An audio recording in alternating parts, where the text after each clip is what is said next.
안녕하세요. 안나입니다.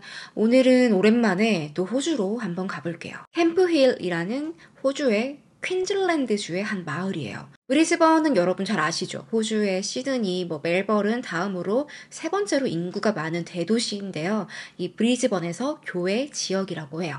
인구는 12,000명 정도가 사는 작은 마을입니다. 2020년 2월 19일 오전 8시 반이었어요. 캠프힐의 한 주민인 마이클이 밖에서 세차를 하고 있는데 갑자기 여자의 비명소리가 들립니다. 엄청 겁에 질린 소리였대요. 무슨 일이야? 누가 남의 집 앞에서 이렇게 소리를 질러? 하고 둘러보는데 기아 스포티지 SUV 차에 남녀가 앉아 있었고 남자는 거의 체념한 듯한 얼굴로 침착하게 앉아 있더래요, 차에. 반면에 여자는 겁에 질려서 엄청 히스테리컬하게 막 당장이라도 무슨 일이 일어날 것처럼 보이는 거예요. 그리고 여자가 살려주세요, 살려주세요, 경찰에 신고 좀 해주세요, 도와주세요. 마이클은 저기 뭔 일이 났구나 하고 차로 가까이 다가갔습니다. 그런데 갑자기 차에서 펑 하는 소리와 함께 주변이 밝아지더래요. 이 차는 바로 불길에 휩싸였고요. 하늘에 검은 연기가 자욱했대요. 순식간에 일이 일어난 거예요. 그 소리 질렀던 여자는 머리부터 발끝까지 온몸이 불타고 있었고 차 밖으로 뛰어나와서 방방 떨고 있는 거예요. 반면에 옆에 있던 남자는 조용히 도로 위에 앉아 있었습니다. 이 남자도 화상을 입은 것처럼 보였는데 되게 침착하게 앉아 있더래요. 마이클과 주민들이 빨리 호스를 가져와서 막 불길을 진압해 보려고 하는데 이게 차가 완전히 불타오른 거라서 불을 잡는 게 쉽지 않았다고 합니다. 근데 이 옆에 앉아있는 남자 좀 이상하죠? 주민들은 불 끄려고 다들 난린데 이거 어떡하냐, 이거 차 안에 또 누구 없나 막 확인하려고 하는데 이 남자는 자기가 운전했던 차인데 너무 태연한 거예요. 이 둘에게 어떤 일이 있었던 건지 오늘 이야기 시작해 볼게요. 해나는 1988년 9월생입니다. 밝고 명랑한 성격을 가지고 있었고 되게 외향적이었대요. 주변 사람들도 잘 챙기고 도와주는 걸 좋아했는데 사람들은 하나같이 이 해나의 공감력이 너무 뛰어나다라면서 칭찬을 많이 했습니다. 헬스장에서 PT 트레이너로 일을 하고 있었고 신체적으로나 정신적으로나 건강한 여성이었습니다. 해나가 19살 때 럭비 선수 출신인 로안을 만나게 되었어요. 로안은 1978년 2월생이었는데요. 해나보다 11살이 많았어요. 나이 차이가 꽤 나죠. 로안도 해나와 같은 PT 트레이너였습니다. 운동선수 출신이었는데 프로축구 선수도 잠시 했었고 로안이 컬리지에 들어갔을 때 럭비 선수로 활동을 시작했어요. 2005년도에는 뉴질랜드 워리어스 팀과 계약을 했는데 호주랑 뉴질랜드에서 가장 큰 리그라고 합니다. 여기 선수로 계약을 한 거예요. 게임당 10,000불을 받는 조건이었고 풀타임 선수로 계약을 했어요. 근데 본 게임에는 출전을 단 한 번도 못했습니다. 항상 연습 게임만 했대요. 이렇게 뉴질랜드 워리어스에서 2005년 딱 1년만 계약을 했습니다. 근데 로아는 자신의 인스타 프로필에 전 NRL 선수라고 적어놨어요. 약간 애매한데 물론 맞긴 맞죠. 계약을 했으니까. 근데 실제 본 게임에서는 한 번도 뛰지 못했던 선수였습니다. 정확히 말하자면 계약은 했고 본 게임에 출전할 뻔한 적이 있었던 전 NRL 선수. 물론 이 리그에서 뛰었던 것도 충분히 훌륭하긴 해요. 독보적인 활약을 하진 못했고 잘하는 선수들 옆에서 도와주는, 그들의 곁에 맴도는 그런 선수였습니다. 근데 로안의 인스타그램에 들어가면 그 유명한 스포츠 스타들이랑 찍은 사진으로 도배를 해놨다 그래요. 원래 진짜 잘 나가는 사람보다 약간 B급이라고 해야 되나? 그런 사람들이 오히려 더 과시하는 거 아시죠? 약간 그런 느낌이었어요. 물어보지도 않았는데 제가 뉴질랜드 워리어스에서 뛰었거든요. 이런 얘기 먼저 하고 대화를 하다가 잠깐만요. 거기 맛집은 제 인스타에 들어가면 많은데 그거 한번 들어가 보실래요? 제 인스타 거기 한번 들어가 보세요. 이렇게 먼저 자기가 어떤 사람인지 보여주고 싶어하는 그런 과시욕을 가지고 있었어요. 이 로안의 허풍이 너무 심해서 로안의 실제 스포츠 경력에 대한 진실이라는 기사가 나오기도 했어요. 로안의 어린 시절은 좀 불우했어요. 엄마, 아빠한테 학대를 받으며 자랐고 10대 때는 사촌들이랑 위탁 보호소를 전전하며 떠돌아다니는 생활을 했습니다. 이런 배경인지 로안이 공격성이 강했다 그래요. 성격도 급하고 또 자기애적이고 폭력성도 좀 있는, 또 로아는 유독 엄마에게 학대를 많이 당했는데 그래서인지 여성을 혐오했다고 합니다. 여자는 청소부 아니면 매춘부가 돼야 돼. 얼마나 무서운 발언이에요? 로안에겐 아들이 하나 있었어요. 해나 만나기 전에 아이제아라고 전 여친 사이에서 낳은 아들인데 둘이 결혼은 안 했고요. 해나 만날 때 셋이 여전히 같이 살고 있었다고 합니다. 근데 해나한테는 애 때문에 어쩔 수 없이 사는 거야. 곧 헤어질 거니까 걱정하지 마. 흔히 하는 거짓말이긴 한데 실제로 나중에 헤어지긴 했어요. 해나랑 로안이 정식으로 데이트를 하고 나서 가끔씩 이 아들 아이제아랑 셋이 시간을 보내는 일도 있었습니다. 이 커플이 만나고 얼마 지나지 않아서 해나의 엄마 수잔을 함께 만나게 됩니다. 근데 수잔은 로안이 마음에 안 들었대요. 이유는 여러 가지 많았죠. 제가 정리를 쭉 했는데 너무 많아요. 일단 딸이 19살인데 11살이나 많은, 그것도 아들 하나가 있는 남자를 누가 탐탁하게 생각하겠어요? 또 능력도 별로야. 트레이너였는데 고객들을 좀 데리고 있긴 했대요. 근데 말만 번지르하게 하고 입만 열면 거짓말하고 거짓말이 자기 자동으로 젊은 나와. 시절에 NRL 선수였던 그 얘기만 하면서 허풍만 떨고 또 해나보다 돈도 못 벌었대요. 그리고 가장 불만이었던 거. 이거 좀 모질한 것 같은데. 로안이 정신적으로 아팠던 건 아니에요. 그냥 정상인인데. 근데 왜 정상인도 어쩐지 좀 부족해 보이는 사람 있죠? 은행 비번을 몰라가지고 허구한 날 틀리고 트레이너인데 손님들 관리 잘 못해서 뒤에서 흉보다가 컴플레인 받고 또 자동차를 정기적으로 갱신해야 하는 뭐 그런 시스템이 있나 봐요. 근데 그걸 까먹고 안에서 경찰한테 추적당한 거예요. 수자는 이거 좀 모질이 아니야? 그리고 로안이 운동선수 출신인데도 근육이 잘 안 생기는 신체 조건을 가지고 있었대요. 왜 선천적으로 그럴 수 있죠? 그래서 스테로이드 같은 불법 약물을 먹으면서 운동을 하는 거예요. 손님들에게 권유하기도 해. 수자는 계속 찝찝했어요.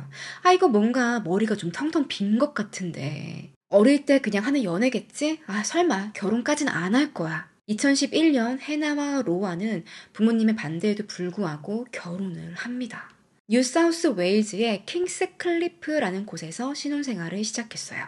그리고 아이를 셋이나 낳았습니다. 첫째 알리아는 6살이었어요. 나이는 2020년 사건 당시 기준이에요. 애가 되게 똑똑한 거예요. 엄마를 닮았나 봐요. 아기 때부터 책을 좋아했고 엄마랑 대화가 좀 되기 시작했을 때는 동생들의 체력에 대해서 막 이야기를 나누는 거예요. 둘째 라이아나는 4살이었습니다. 항상 웃음이 많고 밝은 아이였어요. 막내 트레이는 3살이었고요. 골든 차일드였어요. 얼마 전 캐나다 맨하자 사건 했을 때 골든 차일드 신드롬이 나왔었죠. 능력이 좀 뛰어나서 가족들의 관심이나 존경을 부르는 그런 아이를 말합니다. 트레이는 어렸을 때부터 스포츠에 관심이 많았대요. 축구를 잘했다고 하는데 4살짜리가 무슨 축구겠어요. 그냥 공 가지고 노는데 노는 게 예사롭지 않은 거죠. 로안이 딱 보더니 셋째는 나처럼 운동시켜야 돼. 결심을 합니다. 근데 아빠 운동 제대로 안 한 것 같은데 로아는 능력도 안 됐고 돈 버는 능력이 안 되면 집에서 살림이라도 하던지 육아를 하면 되잖아요? 밖에 나가긴 해야 돼.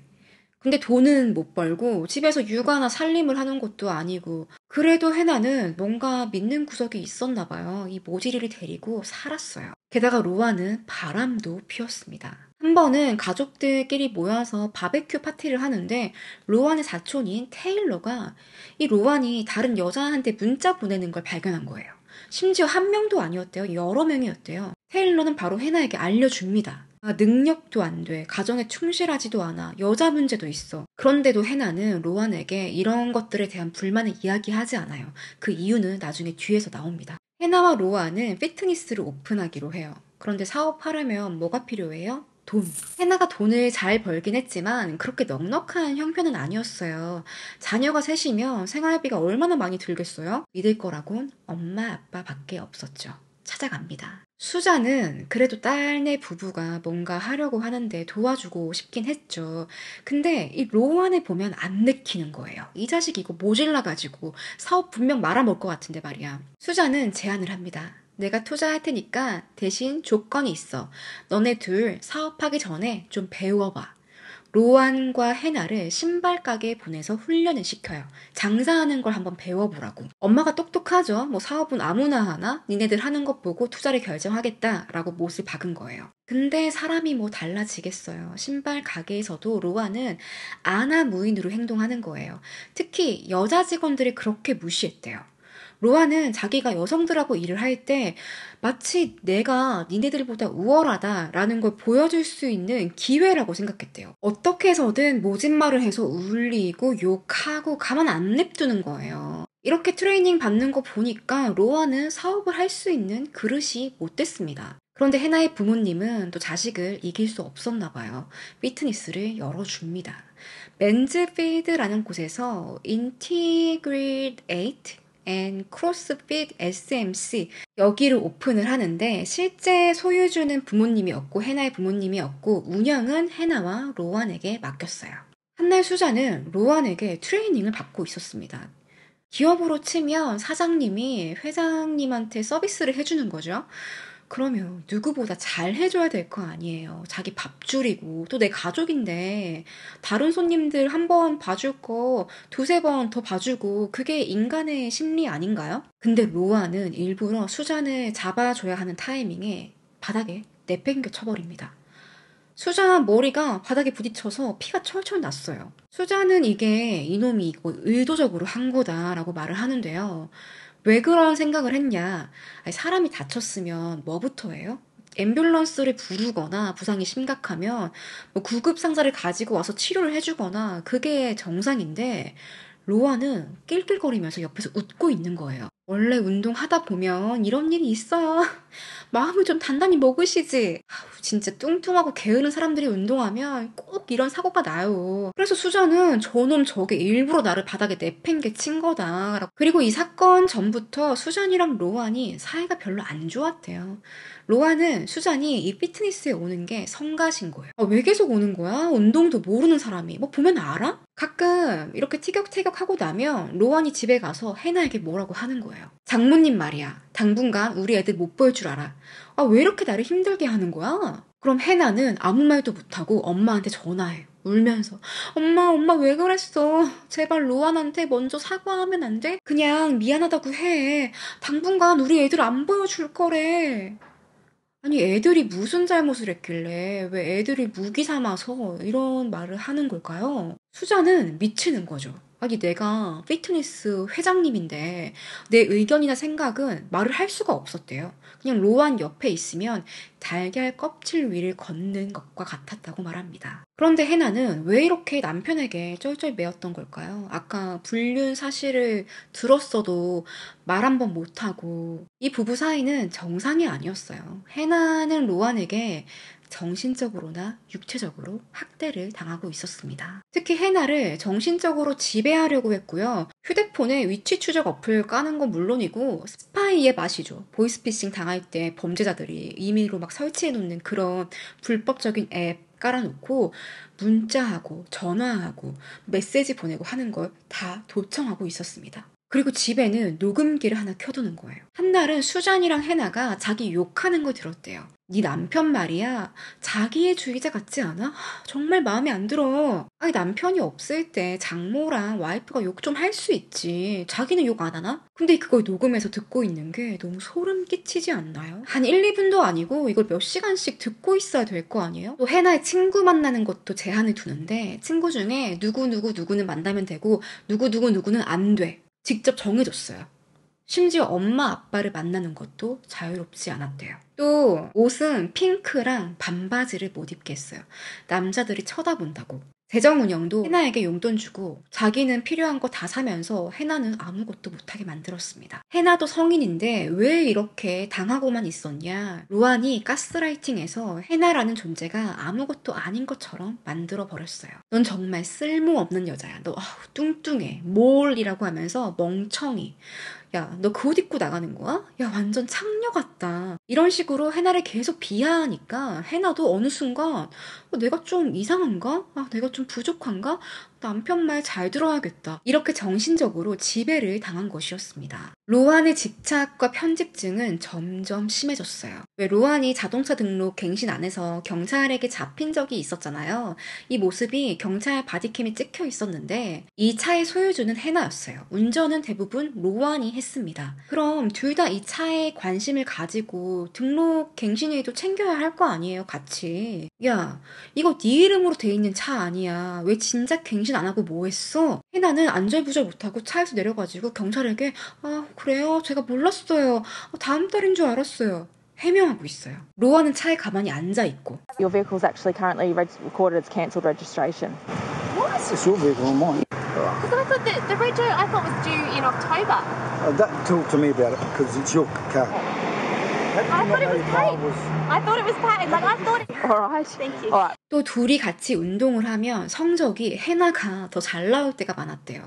그럼 그걸 질투를 하고 화내면서 야, 너 그거 가라고 한 거 아니야? 똑바로 안 할 거야? 자기 와이프한테 그냥 자격지심 쩔고 자기만 강해가지고 그냥 늘 질투심이 폭발하는 그런 찐따예요. 본인도 알걸요? 내가 와이프보다 부족하다는 걸? 아무리 스테로이드 먹고 막 열심히 운동해도 내가 따라갈 수 없다는 걸 아니까 심술나서 와이프에게 이런 말을 하는 겁니다. 근데 와이프보다 꼭 더 잘해야 돼요? 꼭 와이프를 이겨야 돼요? 다른 사람 아니고 자기 와이프잖아. 로안의 이런 미친 짓은 정신적인 학대뿐만이 아니었어요. 잠자리. 로안은 매일매일 관계를 요구했는데 거절할 수가 없었대요. 이게 마치 하루 일과를 마무리하는 의식처럼 잠자리를 꼭 해야 하는 거예요. 아무리 부부 사이라도 동의하지 않으면 범죄예요. 다 아시죠? 근데 로아는 뭐라고 얘기했냐? 우리 잠자리 하는 거 이거 너가 해야 되는 집안일 중에 하나야. 알겠어? 수잔의 인터뷰에 따르면 로안이 잠자리를 요구할 때 고통스럽고 가학적인 그런 말을 많이 했다고 하는데 제가 이거 너무 역겨워서 제 입에 담고 싶지 않습니다. 이렇게 말했어요. 밝힐 수 없다고. 그리고 가끔씩 관계를 할 때 해나 목이 조르는 거예요. 기절한 적도 몇 번 있었대요. 당연히 해나가 동의한 것도 아니죠. 사진 찍고 비디오 찍고 이런 건 일상이었고요. 나중에 수잔은 이 사실을 알고 기겁합니다. 좀 변태적인 성향을. 피트니스에서 일할 땐 훈련받는 손님들 있죠. 손님들이 막 힘들어가지고 막 이러면서 고통받는 걸 그걸 보는 걸 즐겼대요. 일부러 더 강한 운동 시키고 손님들이 막 우웩우웩 하면서 헛구역질하고 토하는데 그거 보면서 혼자 웃고 심지어 로안의 이 학대 범위는 점점 넓어졌고요. 아이들에게까지 가요. 한날 부부가 싸우는데 로안이 첫째 알리아를 밀쳐서 문틀에 머리를 부딪힌 거예요. 머리 찢어져가지고 병원에 갔어요. 또 로안은 이상한 고집을 부렸는데요. 운동하고 나면 아이들이랑 얼음 목욕을 하는 거예요. 성인들도 얼음물이 차가워서 큰맘 먹고 들어가는데 아이들이 얼마나 무서웠겠어요? 애들은 하기 싫다고 울고 불고 난리 치는데 막내 3살짜리 트레이까지 데리고 들어갑니다. 그리고는 사진 찍어서 얘들아 다 같이 웃어봐 재밌지? 그 페이스북에 올려요. 페이스북이랑 그 피트니스 홈페이지 이걸 마케팅에 활용하는 거예요. 우리 가족은 이렇게 건강한 얼음 목욕을 해요. 이게 얼마나 건강에 도움이 되는지 모르겠지만 아이들이 울면서 싫다고 하는데 그걸 강제로 시키면 이 얼마나 트라우마로 남겠어요? 근데 애들은 또 엄청 착했어. 어린 아이들이라 해도 엄마 아빠 싸우는 거 다 알잖아요. 특히 첫째 알리아는 6살이었어요. 부부가 싸우고 말을 안 하면 아빠한테 가서 아빠 엄마가 사과했는데 다시 한번 얘기를 좀 해보면 안 돼요? 또 로안이 폭력적일 때면 해나가 들어간 방문을 잠그고 아빠는 들어오지 마세요! 이렇게 소리쳤대요. 너무 짠하지 않아요? 근데 SNS를 보면 참 믿을 수 없는 게 로안 페이스북 보면 세상 다정해. 자상한 아빠예요. 애들하고 노는 거 귀찮아하는 부모들도 있잖아요. 근데 로아는 막 근육질에 힘도 좋아가지고 애 셋이랑 놀아도 지치지가 않아. 잘 놀아줍니다. 근데 이 가족의 내면은 정말 골물대로 골마 터진 상태였잖아요. SNS만 봐서는 모르는 거예요. 수잔은 딸의 결혼 생활이 이 정도로 심각한 줄은 몰랐대요. 로안이 성격이 좀 강하고 모진 면이 있긴 한데 이렇게까지나 아이들과 딸을 학대하는 건 몰랐던 거죠. 결국에 해나는 이혼을 결심합니다. 그 계기가 있었는데 로안이 한날은 주짓수를 배우고 와서는 해나를 바닥에 눕혀놓고 초커로 목을 막 조르는 거예요. 이때 더 이상 안 되겠다. 이러다가 내가 죽을 수도 있겠다라는 생각이 번뜩 들었습니다. 2019년 11월 해나는 이혼 절차를 진행해요. 근데 아이들이 로안을 만나는 건 허락해야 한다고 생각했대요. 오히려 주변에서는 이 문제를 걱정 많이 했거든요. 너 만약에 로안이 아이들 뺏어가면 어떡할 거야? 분명 로안 그 자식은 아이들을 무기로 활용할걸? 아이들 데리고 도망치면 어떡하려고 그래? 지인들이 법적으로 아이들이 아빠를 못 만나게 해야 한다라고 조언을 했는데 해나는 당장 그런 조치를 취하진 않았어요. 그래도 아빠인데 우리 아이들 어떻게 하진 않겠지. 그런 확신이 있었다고 합니다. 너무 순진했던 것 아닐까요? 2019년 12월 해나는 로안이 일하고 있을 때 몰래 아이들을 데리고 캠프힐에 있는 엄마의 집으로 도망갔어요. 해나랑 부모님은 막 벌벌 떨면서 집에 있는 문을 모두 걸어 잠그고 숨어 있었습니다. 혹시 로안이 찾아올까봐. 이 순간 너무 안타까운 게 첫째 알리아 있죠. 이 상황을 아는 거예요. 우리가 도망 나왔다는 걸. 아빠가 여기 찾아오면 절대 문을 열어주면 안 돼. 혼자 이런 말을 했대요. 로아는 뒤늦게 해나와 아이들이 떠났다는 사실을 알고 길길이 날뜁니다. 이 성격에 절대 가만히 안 있죠. 연락하고 찾아오고 난리 피우는데 해나도 단단히 결심한 상태였어요. 근데 갑자기 이혼 얘기를 꺼내면 분명히 미쳐서 날뛸 게 뻔하니까 좀 쉬고 싶다면서 구슬립니다. 나 휴식이 좀 필요해. 엄마 집에서 좀 쉬고 있을 테니까 찾아오지 마. 그 사이에 변호사랑 경찰의 도움을 좀 받으려고 했습니다. 물론 로안이 피트니스에서 일하고 있었기 때문에 해나의 친정 식구들을 아예 피할 수는 없었어요. 그래도 해나는 최대한 로안에게서 멀어지려고 했습니다. 로안은 해나가 정말 마음에 안 들긴 했지만 뭐 어떻게 할 수는 없죠. 강제로 장모님 집에 쳐들어갈 수도 없는 거고 이상한데 뭔가 꿍꿍이가 있는 것 같은데 말이야. 이런 생각을 하면서 며칠이 지났습니다. 로아는 계속해서 해나와 아이들에게 접촉하려고 했어요. 한날은 해나가 막내 트레이랑 욕실에서 양치질을 하고 있는데 갑자기 트레이가 쉿 이러는 거예요.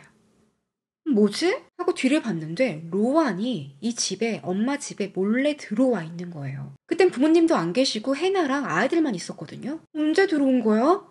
얼마 안 됐어. 근데 말이야.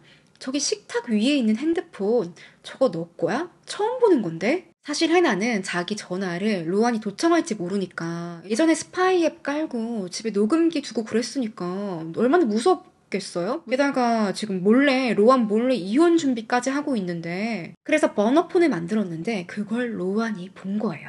버너폰은 한국의 선불폰 같은 거예요. 현금을 주고서 익명으로 살 수 있고 당연히 범죄에 많이 이용되긴 하는데 일반인들도 많이 구매한다고 해요. 그리고 이게 대부분은 스마트폰이 아니라 투지폰, 옛날 폰, 핸드폰이랑 전화만 되는 폰이라서 딱 보면 버너폰의 느낌이 난대요. 로안이 이 휴대폰을 보는데 딱 봐도 의심스러운 거죠. 해나는 로안 몰래 이 버너폰을 샀는데 거기 바로 앞에서 로안이 이거 누구 거야? 이러고 있으니까 얼마나 무서웠겠어요? 머리카락이 쭈뼛쭈뼛 서고 머리를 꼿꼿이 세우면서 그거 내 거 아니야? 그거 엄마 거야. 확실해? 야, 지금 어머님 집에 안 계신데 전화기가 여기 왜 있어? 나도 모르겠어. 로아는 이날 그냥 돌아가긴 했는데 해나는 너무 두려운 거죠. 그동안 로안이 해나를 얼마나 가스라이팅 했어요? 심지어 옷도 마음대로 못 입게 했는데 로안 말 다 무시하고 엄마 집에 몰래 도망와서 이혼 준비하고 있는 이 상황이 얼마나 두려웠을까요? 하루 이틀 시간이 지나는데 계속 해나랑 아이들이 안 돌아오니까 로안도 뭔가 찝찝한 거예요. 한 번은 해나에게 아이들이 보고 싶다고 그럼 아이들만이라도 좀 보내 라고 말합니다. 해나는 하룻밤만 자는 조건으로 둘째 라이아나를 집으로 보내줬어요. 라이아나는 4살이었는데 잘 때마다 안고 자는 인형이 있었대요. 나무늘보 인형. 이걸 아이 가방에 넣어서 보냅니다. 그리고 하루 지나서 라이아나가 집으로 돌아왔는데 인형을 안 가지고 온 거예요. 너 인형 어쨌어? 안 들고 온 거야? 해나는 로안에게 바로 얘기했죠. 라이아나 인형 그거 집에 두고 온 것 같은데 빨리 보내줘. 그거 있어야 애가 잠을 잔다고. 근데 안 주는 거예요. 왜 안 줬을까? 다시 오라고. 일부러 안 주는 거예요. 결국엔 해나가 새로운 인형을 사주게 됩니다. 이러는 동안에 해나는 이혼 준비를 하고 있었어요. 2019년 12월 6일 해나는 처음으로 로안을 경찰에 신고합니다. 켄트 형사가 해나를 도왔는데요. 해나가 그동안 자신이 당했던 그 모든 일들을 다 형사에게 얘기했어요. 근데 해나는 자기가 가정폭력의 피해자라는 걸 모르고 있었대요. 남편이 시켜서 이렇게 했고요. 원하는 대로 잠자리도 해줬고 목을 조르긴 했는데 뭐 흉기를 쓴 건 아니고요. 이것도 가정폭력이 되나요? 그게 가정폭력입니다. 12월 26일 박싱데이였어요. 해나와 아이들이 길거리를 걸어가고 있는데 로안이 둘째 딸 라이아나를 납치했습니다. 애 데리고 둘이서 자기 집으로 도망가 버려요. 일부러 로아는 해나에게 내가 내 맘대로 애들 데려갈 수 있어. 너 그거 똑똑히 알아야 해. 이걸 보여주기 위해서 이런 짓을 꾸민 거예요. 다행히 3일 뒤에 딸은 해나의 품으로 돌아오긴 했는데 해나는 이거 안 되겠다. 마음이 더 급해졌습니다. 3일 뒤인 12월 29일 폴리스 프로텍션 노티스라고 경찰 보호 통지서가 발부되었어요. 이게 법원의 명령은 아니고요. 경찰이 로안에게 더 이상 해나에게 접근하지 말아라 라는 통지를 한 거예요. 근데 이게 조금 애매한 게 해나에게 접근하지 말라는 통지는 가능한데 아이들의 아빠니까 아이들은 또 만날 수 있는 거예요. 강제적으로 로안의 접근을 완전히 차단시킬 수 있는 방법은 없었대요. 이때 켄트 형사는 이거 좀 힘든 싸움이 되겠다라는 느낌이 들었대요. 로안의 성격을 보아하니 쉽지 않았던 거죠. 그리고 로안은 해나를 학대한 혐의로 경찰 조사를 받게 됩니다. 순순히 자기 범행을 인정했어요. 녹취도 했고요. 성관계도 요구했는데 그게 그럼 잘못된 거예요? 뻔뻔하게도 이게 뭐가 문제가 되냐는 식으로 나오는 거죠. 이날 로아는 체포되지 않았어요. 그냥 인터뷰만 했대요. 이제 로아는 해나가 쉬려고 집을 나간 게 아니구나. 얘네가 날 떠나려고 애들 데리고 도망갔구나 라는 걸 직감합니다. 근데 본인은 몰랐겠죠? 내가 뭘 잘못했는데? 왜 나를 떠나려고 하는 거야? 내가 이렇게까지 다 사랑해주고 보살펴주고 자기애가 강한 사람이 이런 게 정말 무서운 거예요. 자기가 뭘 잘못했는지 몰라. 그리고 자기 생각이 다 옳은 거예요. 남에게 주입시켜야 돼. 아니야, 이게 맞아. 아니야, 너 그렇게 생각하는 거, 그거 너 잘못된 거야. 내가 하는 말이 맞아. 뭐 잘못되면 이건 너 때문이야. 너 때문에 이렇게 된 거야. 나는 잘못 없어. 내가 뭘 그렇게 잘못했는데. 내가 왜 사과해야 되는데. 며칠 뒤에 로아는 해나에게 또다시 나타났어요. 이번엔 폭력도 씁니다. 경찰 통지 이런 거 소용없었어요.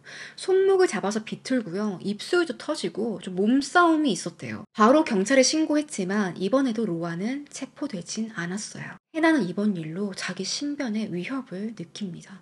이러다가 나 잘못되는 거 아니야? 나 죽이기라도 하면 어떡해? 우리 애들은? 예전에 일했던 신발 가게 사장님한테 이런 이야기를 해요. 사장님, 혹시 유언장 어떻게 쓰는지 아세요? 무슨 소리야? 혹시나 제가 잘못되면 만약에 로안이 저를 죽이기라도 하면요. 우리 애들은 어떻게 되는 거예요? 우리 부모님이 키울 수 있어요? 2020년 2월 19일 오전 8시 반경이었어요. 해나는 아침부터 분주했어요. 애들 학교랑 유치원에 태워주는 길이었고 자신의 차인 기아 스포티지를 타고 출발합니다. 캠프힐의 한 도로였고 출발한 지 얼마 안 됐을 때였어요. 갑자기 로안이 해나의 차를 세우고 올라탔어요. 해나는 강제로 옆좌석으로 밀었고 거칠게 운전을 합니다. 지금 뭐 하는 거야? 애들 학교 가야 되는데. 로안은 멈추지 않고 계속 운전했어요. 근데 운전하면서 뭘 한 줄 아세요? 휘발유를 차에 뿌리고 있었습니다. 다 죽어버리자고. 레이븐 스트릿을 지나고 있을 때 로안은 차를 멈춰 세웠어요. 해나는 마침 근처에서 세차하고 있던 아저씨를 발견했고 소리칩니다. 살려주세요! 도와주세요! 이 남자가 기름을 차에 부었어요. 세차하고 있던 마이클은 무슨 일인가 하면서 걸어가고 있었어요.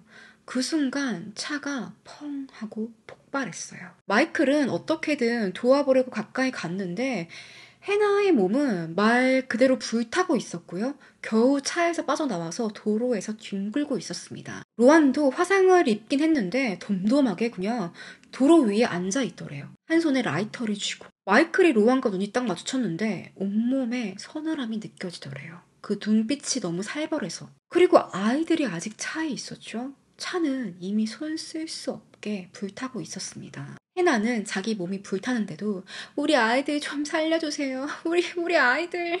제가 아이들을 못 데리고 나왔어요. 제발 좀 꺼내주세요. 마침 근처에 지나가던 구급대원이 있었어요. 마이클이랑 둘이서 호스를 가지고 와서 불을 꺼보려고 하는데 쉽지 않았죠.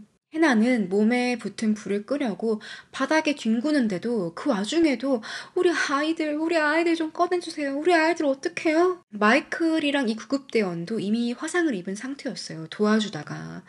근데 아이들을 구하려고 차에 가까이 가도 아이들이 보이지도 않았고 화염이 너무 세서 가까이 갈 수도 없었다고 합니다. 바로 911이 도착했고 해나를 병원으로 옮기는 과정에 경찰 앵거스가 여러 가지 질문을 하는데 해나의 몸이 97%가 화상을 입은 상태였거든요. 제정신이 아니었을 거란 말이죠. 그런데도 끝까지 이게 어떻게 된 일인지 설명을 하고 있었어요. 제 남편이 이랬고요. 제 남편의 이름은 로안 백스터고 첫째는, 둘째 이름은, 셋째는 트레이고요. 앵거스는 느껴졌대요. 해나가 죽어가고 있구나. 해나 본인도 당연히 알았겠죠. 그런데도 놀라운 힘을 발휘해서 이 순간의 고통도 이겨내고 이렇게 진술을 한 것이었습니다. 엄마니까. 공개되진 않았는데 이런 해나의 모습은 경찰 바디캠에 고스란히 담겨 있었고요. 나중에 앵거스는 이 상황을 침착하게 잘 대응했다면서 찬사를 받았습니다. 이때 해나가 진술했던 여러 가지 내용들이 나중에 귀중한 증거로 활용됐어요. 해나는 병원으로 옮겨졌지만 결국 하루를 못 넘기고 사망했어요. 로아는 화상의 정도가 해나보다는 덜했어요. 한 70% 정도였고 걸을 수도 있었고요. 아이들이 불에 타고 있는 와중에도 아무것도 하지 않습니다. 마이클 또 다른 주민들도 막 나왔고 이 구급대원들 다 불 끌려고 난리고 이 사람들 다 화상 입었어요. 근데 정작 로아는 도로에 가만히 앉아 있는 거죠. 자기 아이들이 차에서 불에 타 죽어가고 있는데 아무것도 안 하고 있는 거예요. 마이클은 이런 로안의 모습을 보는데 마치 이 불이 다 꺼지면 안 되는데 말이야. 사람들이 왜 이렇게 열심히 끄는 거야? 이런 표정을 짓고 있었대요. 그리고 얼마 뒤 로아는 체념한 듯 주머니에서 칼을 꺼냅니다. 자신의 가슴에 꽂았어요. 결국 로안도 사망했는데 정말 비겁하죠.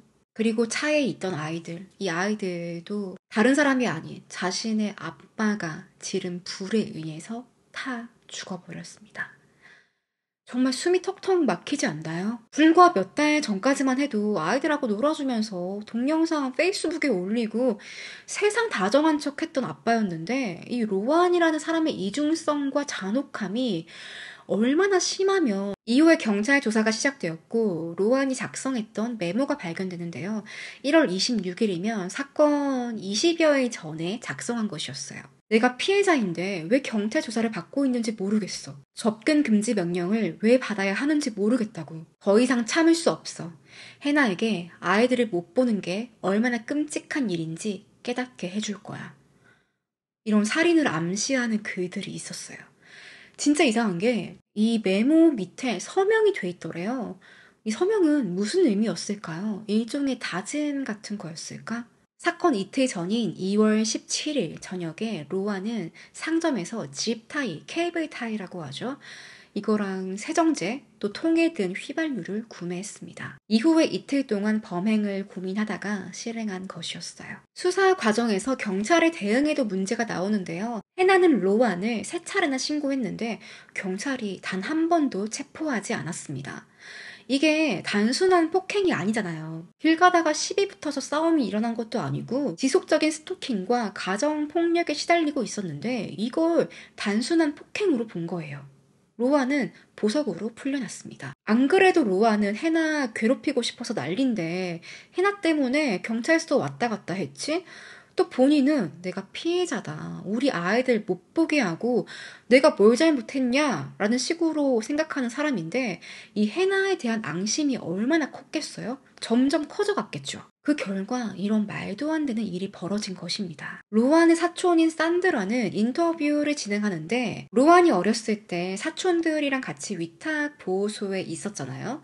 어린 시절을 함께 보낸 그 시절을 함께 보낸 사촌이에요. 산드라 말로는 로안이 엄마에 대한 증오심이 엄청 컸대요. 그래서 여성을 좀 하찮게 보고 내가 함부로 해도 되는 상대다. 이런 편향적인 성향이 성인이 되었을 때 나타난 거죠. 또 성에 대한 잘못된 집착을 가지고 있었는데 가학적인 포르노를 즐겨봤다고 합니다. 근데 어릴 때 이런 포르노를 봤는데 부모가 제재를 안 했대요. 그냥 내버려 둔 거죠. 그래서 해나를 성적으로, 정서적으로 재정적으로 학대한 것은 아닌가라고 생각했습니다. 아니 그렇게 여성이 혐오스러우면 결혼을 안 해야지. 엄마에게 학대를 받아서 그런 감정이 생길 순 있어요? 그럼 치료를 받든지 여자를 만나질 말든지 자기 성적 욕구는 채우고 싶고 여자 만나고 결혼하고 애도 셋도 낳았으면서 나중에 자기 마음에 안 든다고 없애버리는. 산드라는 로안의 범죄에 대해서 결코 변명할 수는 없지만 만약에 그가 이런 정신적인 상처에 대해서 전문가의 도움을 좀 받았다면 이런 최악의 사태는 막을 수 있지 않았을까라고 말했습니다. 2020년 3월 9일 해나와 어린 아이들 셋은 함께 묘지에 묻혔어요. 해나의 부모님이 정말 멋있는 사람이라고 생각되는 게 제정신으로 못 살 것 같거든요. 근데 이 부부는 해나의 이름을 건 재단을 만들었어요. Small Steps for Hannah Foundation이라고. 이게 우리 딸, 또 손주를 기억하기 위해서 만든 게 아니라 다시는 이런 가정폭력의 피해자가 나오면 안 되고 누구든 경찰의 도움을 받을 수 있어야 한다면서 이 재단을 운영하게 되었습니다. 많은 사람들이 관심을 가졌고요. 2020년도에 이 부부가 가정폭력을 예방하고 사회적인 공헌을 했다는 걸 인정받아서 퀸즐랜드의 이달의 호주인 상을 받았습니다. 얼마나 후회스러웠을까요? 내가 우리 딸 그 자식 못 만나게 말렸어야 했는데. 2020년 해나의 부모는 한 소송에 휘말리는데요. 로안의 첫째 아들 있죠. 해나 말고 전 여친 사이에서 낳았던 그 아들 아이제야. 얘가 사건 당시 23살이었거든요. 해나의 부모를 상대로 로안의 사망보험금을 돌려달라는 소송을 합니다. 360만 불, 30억쯤 되는 돈이에요. 아이제아는 로안이 사망한 뒤에 자기도 나도 당했어요. 나도 어린 시절에 로안에게 학대당했었고 저도 힘들게 살았어요. 그리고 우리 엄마 양육비 한 푼도 못 받았습니다. 아이제아의 이런 주장이 인정되어서 4만 불 범죄 피해자 보상금을 받았었거든요. 또 로안의 연금에서 4천 불도 받았어요. 그럼 한 4천만 원쯤 안 되는 돈을 받은 건데 이미 로안의 사망보험금이 20억 가까이 되었고 또 로안이랑 해나가 가지고 있던 집 이게 해나의 부모님 소유로 넘어갔거든요. 이 재산도 나에게 일부 소유권이 있다라고 주장을 합니다. 뭐라고 말하냐면 제가 예전에 해나 아줌마 살아계실 때 자주 만났어요. 저한테는 새엄마나 마찬가지였어요. 그리고 저도 피해자인데 왜 기금은 해나 부모님이 다 알아서 쓰는 거예요? 해나 부모님이 도네이션도 받았거든요. 그걸 얘기하는 거예요. 저도 정신적인 충격이 커서 강아지도 한 마리 분양받았고 이 강아지 키우는데 몇백 들었어요. 아니 이 상속법이 어떻게 되는지는 정확히 모르겠지만 해나의 부모님 입장에선 좀 어이없는 소송이지 않을까. 우리 딸이랑 손주 이런 것도 힘들어 죽겠는데 이 자식, 이 로안이란 자식이 이전에 낳은 아들한테서 이런 소송을 당한 거예요. 이게 2020년이었는데 아직 소송이 진행 중인 건지 합의가 된 건지 더 이상 기사가 없더라고요. 아마도 합의를 보지 않았을까라는 생각이 듭니다. 제가 사건을 소개할 때 아이들, 특히 10살도 안 된 어린 아이들이 피해자인 경우는 가슴이 좀 먹먹하더라고요. 오늘 사건도 아무 잘못이 없는 이런 순진무구한 어린 아이들이 셋이나 살해된 사건이라서 더 안타까움이 크게 느껴집니다. 오늘은 호주 퀸즐랜드에서 있었던 사건에 대해서 소개해드렸고요. 저는 다음 시간에 뵐게요.